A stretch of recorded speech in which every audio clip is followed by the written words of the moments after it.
Hi, this is Tyson Fury. Just a quick message of positivity, just to say, look, I know we've been locked down last night, and there were going to be a lot of people at home struggling with their mental health and their physical health. You're not alone, we're all in this together. Just want to say, look, no matter what's going on in your life at this present moment, I've probably already been there, and I am proof that you can come out the other side. So what you need to do is stay positive, spread positive energy for those around you. I'm going to attach a few numbers on a slide across on this video for anybody who's struggling. Just reach out and get help, because you're not alone, and it is okay not to be okay. Go for a bit of running, eat a bit clean food, and we'll all get through it together. Let's have a positive 2021 and spread positivity for those around us. God bless, stay safe, stay happy. Gypsy King, peace.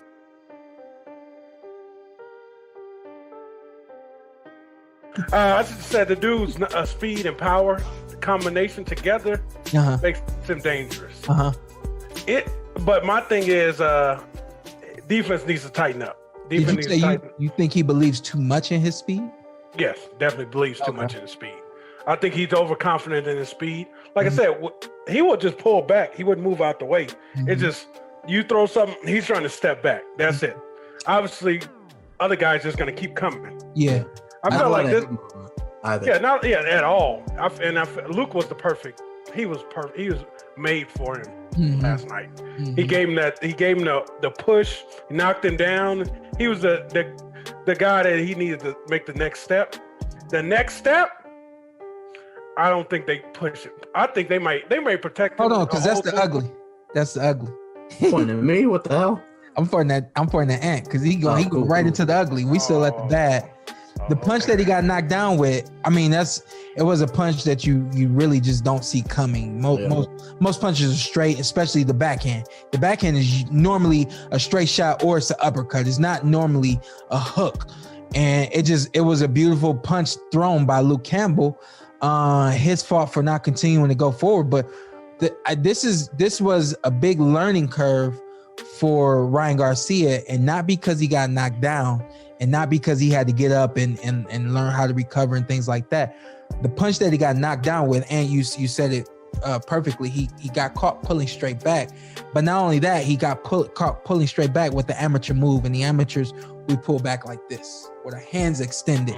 Don't ask me why. It's just something we do. We like to look good. He was doing it all night. But if that's something we know about Ryan Garcia, we know that Ryan Garcia likes to look good. But now he should know that looking good could get you into trouble. He's pulling straight back with his hands out, and the left hook comes right over that hand. And I don't think that's going to continue. However, he still continued to do it. Even though he got up and continued to fight, he still continued to pull straight back like that. It's an amateur thing. It's something that we just learn, and some guys hold on to it as they go into the into the pros, and they never let go of it. But when something like this happens, you should be able to identify what punch you got hit with, how you got hit with it, why you got hit with it, and make the necessary adjustment.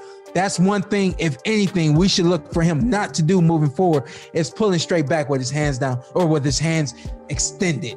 It's one thing to pull straight back. I mean, I think that's human nature. Somebody coming at you with a knife, you're going to go backwards. Not most people really recognize to go to the side. And I think that's just a part of our makeup as humans, is to pull straight back. So that's something that's going to really take some work in order for him to not do, is more pivots and more turns and more stepping to the side than pulling straight back. But the pulling straight back with the hands extended, that's going to get you in trouble.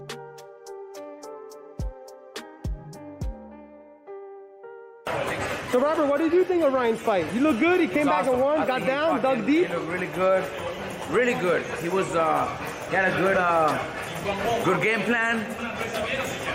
You know, very strong. He looked very strong. I think he fucking showed, but me including, that he was a little questionable. You know, his heart and all that. But he showed all of us wrong.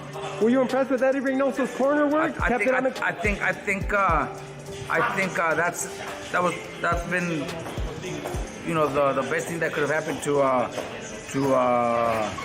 Ryan. You know, going to a gym with that experience, with that that kind of trainer where you're not the best one. There's a couple that could probably that are better than you, especially Canelo.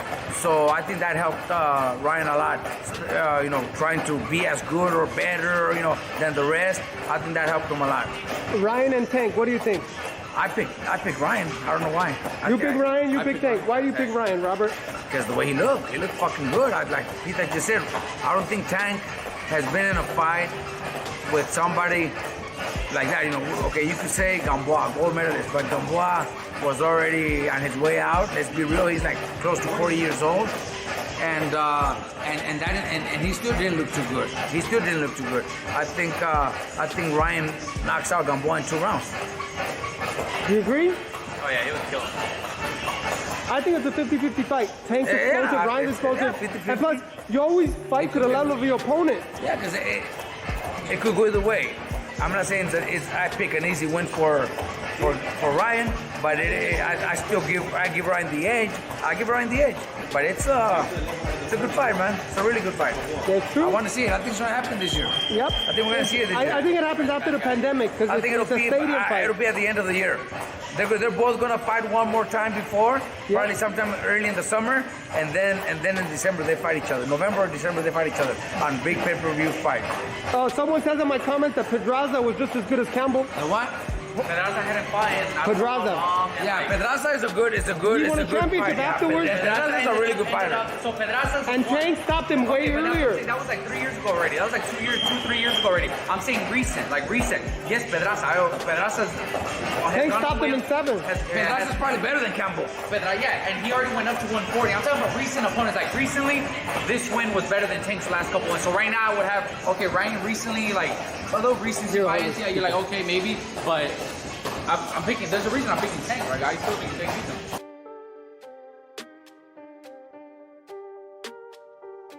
Yeah, my brother said I'm a fake boxer. That's crazy. What, do you have any, was that real or was that like? Yeah, what was it? Why did he say it? I'm gonna be honest with you. I don't fucking know. I don't know. And What do you feel like? What do you say to that? I kind of no, bro. I'm like, all right, like little brother's up to some shit. Like he wants to get some attention for a sec. Like go for it.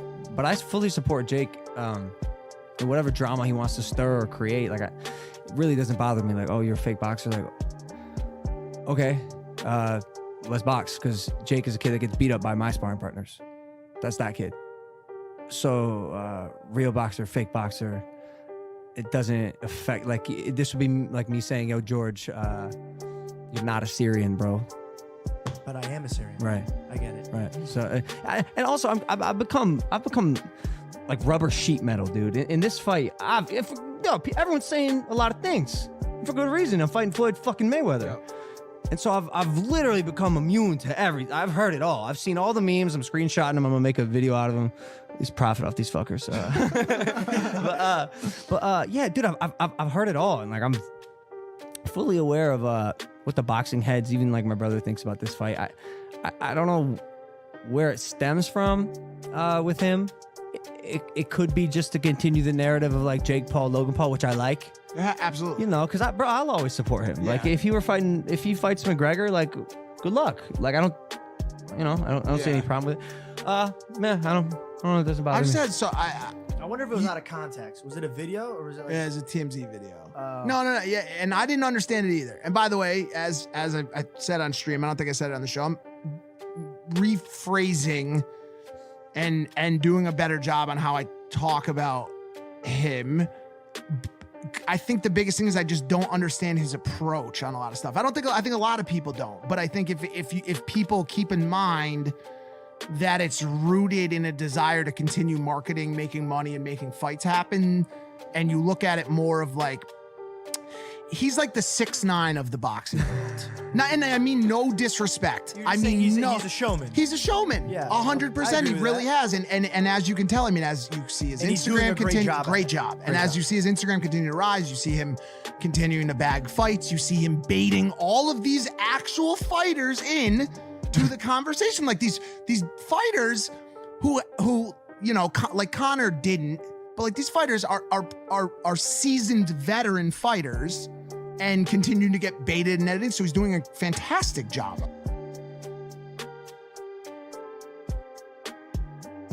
to call me this early and really just wanted to just flat out talk. We talked about boxing and everything else. And what I took from the conversation was 2, if not 3 years ago, is the same now as it was 2 or 3 years ago, where I am in control of my career. Yes, I have people on paper as my manager, but I am my manager. I'm like, all right, Gary, more power to you. He said, well, you don't understand is I'm gonna make more money than anybody in this sport. I'm like, all right, Gary, all the power to you. He said, ain't nobody gonna tell me what I want to do. Ain't nobody gonna tell me who to fight, when to fight. I'm gonna make all that happen myself. But that mindset has got him off of my paper. Yeah. Like, damn. Like, how do I have 6 names, 6 guys, and you could virtually be better than everybody on this list, with the exception of Lomachenko, because he's supposed to fight Gary Russell. Who? February. He's supposed to fight. Oh, Gary's supposed to fight in February. Yeah, Kameda. Oh, yes. Okay. So that's a decent fight. It's a good fight. But it's not the fight we expect. Yeah. It's not the fight we want.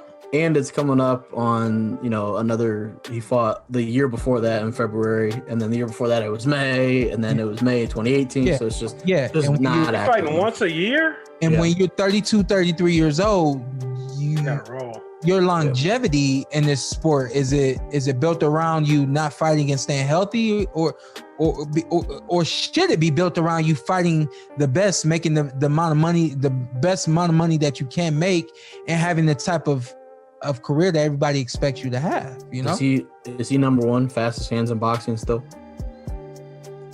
You know what? He's been number 1. For a long time it was either him or Rashi Warren. Yeah, shout out to Nuke. So yeah, shout out to Nuke. It was always either him or Rashi, So yeah, I would say he's got the fastest hands in professional boxing. Yeah, we like Gary. After that fight again the next month. Or a month after that, just fight as many times as possible. Yeah, get in the mix, bro. Like 2021, make it your year. You got to get in the mix. You can't get in the mix. It can't be just phone conversations. I've seen on the internet, he's had phone conversations with Devin Haney's dad.